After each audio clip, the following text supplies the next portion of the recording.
அந்த நேரத்தில் இப்லீஸ் வந்து என்ன செய்வான்னா உள்ளத்துல வந்து நீ 3 தான் தொழுத அப்படின்னுவான். நம்ம என்ன செய்யணும்னு சொன்னா, நமக்கு நல்ல தெரியுது 4 தான் தொழுதோம் அப்படின்னு சொல்லி 4 தான் அப்படின்னு சொல்லி பிக்சட் பண்ணிடணும். மேலும் இன்னொரு இப்லீஸ் என்ன அதே அஹ்னஸ் என்ன செய்வான்னு சொன்னா, பின் துவாரத்துல புண்ணு ஊதுவான். இந்த ஷைத்தானுடைய செயல்பாடு என்னன்னு சொன்னா, நம்முடைய பின் துவாரத்துல சஜிதா செய்யும் போது புண்ணு ஊதுவான். அனஸ் ரலியல்லாஹு அவர்கள் அறிவிக்கிறார்கள், ஒருமுறை பாதை ஒன்றில் ஒரு பேரித்தம் வெள்ளத்தை நபி ஸல்லல்லாஹு அலைஹி வஸல்லம் அவர்கள் கண்டார்கள். இது தர்ம பொருளாக இருக்கும் என்று நான் பயப்படாமல் இருந்திருந்தால் அதை சாப்பிட்டிருப்பேன் என்று கூறினார்கள். புகாரி, முஸ்லிம். ஹசன் இப்னு அலி ரலியல்லாஹு அவர்கள் அறிவிக்கிறார்கள், நபி ஸல்லல்லாஹு அலைஹி வஸல்லம் அவர்களிடமிருந்து உமக்கு சந்தேகம் அளிப்பதை விட்டு விடுவீராக, உமக்கு சந்தேகம் ஏற்படுத்தாத செயலின் பக்கம் விரைவீராக என்ற வார்த்தையை நான் மனனம் செய்து கொண்டேன். திருமதி. சந்தேகத்திற்குரிய கொஞ்சம் லேசாக மனம் நெருடலாகக்கூடிய எந்த ஒரு காரியத்தையுமே ஒரு நல்ல மூமின்தாரி என்ன செய்யக்கூடாதுன்னு சொன்னா செய்யக்கூடாது. இதுவா அதுவா அப்படின்ற நேரத்தில் இது இல்லை அப்படின்ற மாதிரி தான் நம்ம என்ன செய்யணும், நம்ம ஃபிக்ஸட் பண்ணணும். ஒரே ஒரு விஷயத்துல மட்டும்தான் எக்ஸஸ் கொடுக்கப்பட்டுச்சு. தொழுகையில வந்து அஹ்னஸ் அப்படின்ற இப்லீஸ் தான் என்ன செய்வான், உள்ளத்துல வந்து பலதரப்பட்ட எண்ணங்களை கொண்டு வந்து, உலகத்தினுடைய எண்ணங்களை நினைவுகளையும் கொண்டு வந்து அவ என்ன தொழுதிருக்கிறான் அப்படின்றத கூட கெடுக்கக்கூடிய இப்லீஸ் தான் அஹ்னஸ்.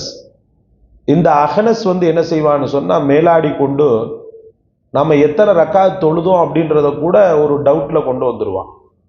இந்த நேரத்தில் ஒரு எக்ஸ்கியூஸை வந்து ரசூல் ஸல்லல்லாஹு அலைஹி வஸல்லம் அவர்கள் சொன்னாங்க.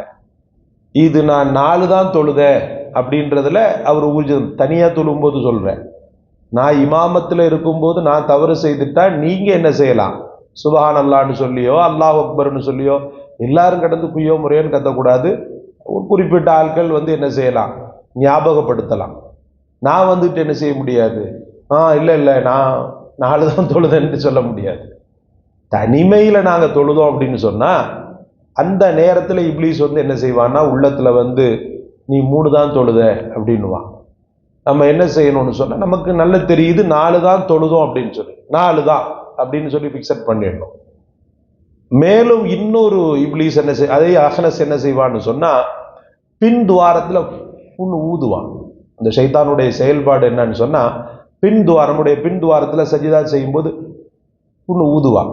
இது புகாரில வரக்கூடிய அது சும்மா நான் அம்புலிமம்மா கதை சொல்லலை. அப்படி ஊதும் போது என்ன ஆகும்னு சொன்னா, நமக்கு காற்று பிரிந்ததை போல ஒரு உணர்வு ஏற்படும். ரசூலுல்லாஹி ஸல்லல்லாஹு அலைஹி வஸல்லம் இடத்துல இப்படி சஹாபாக்கள் கேட்கும்போது ரசூலுல்லாஹி ஸல்லல்லாஹு அலைஹி வஸல்லம், அது இப்லீஸினுடைய இதுதான், அது நீ அப்படி இருந்துச்சுன்னு சொன்னா இல்லை எனக்கு வரல அப்படின்ற ஊர்ஜிதப்படுத்திடு. உனக்கு அப்படி ஒரு சூழ்நிலை ஏற்பட்டுச்சு, ஒரு நோய் மாதிரி அது ஆயிடுச்சுன்னு சொன்னா அதுக்கு சல்சல் ரீகுன்னு சொல்லுவாங்க. ஒழுக்கு நீர் வியாதி, ஒழுக்கு காற்று வியாதி அப்படின்னு சொல்லி.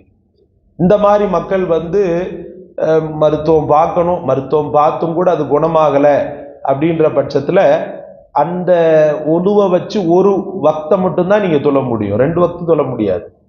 அந்த இதை வச்சு நீங்க ஃபர்ல மட்டும்தான் நிறைவேற்ற முடியும். சுன்னத்துக்கு இன்னொரு உது செய்யணும். அந்த ஒரு எக்ஸ்கியூஸ் மட்டும் அதுல சொல்லப்பட்டிருக்கு. அதே போல இப்லீஸ் என்ன செய்வான்னு சொன்னா, அப்படி லேசா அப்படி தெளிச்சு விடுவான் மேல. அப்ப நமக்கு வந்து சிறுநீர் பிரிஞ்சது போல ஒரு உணர்வு ஏற்படும்.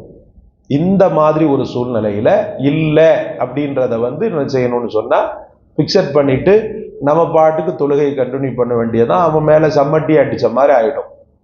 இதை தவிர்த்து பொதுவான காரியங்கள்ல வந்து நமக்கு இது டவுட்டா இருக்கு, இது நான் சாப்பிடவா வேண்டாமா, சாப்பிட வேண்டான்னு முடிவெடுக்கணும்னு நாங்கள் சொல்லலாம்.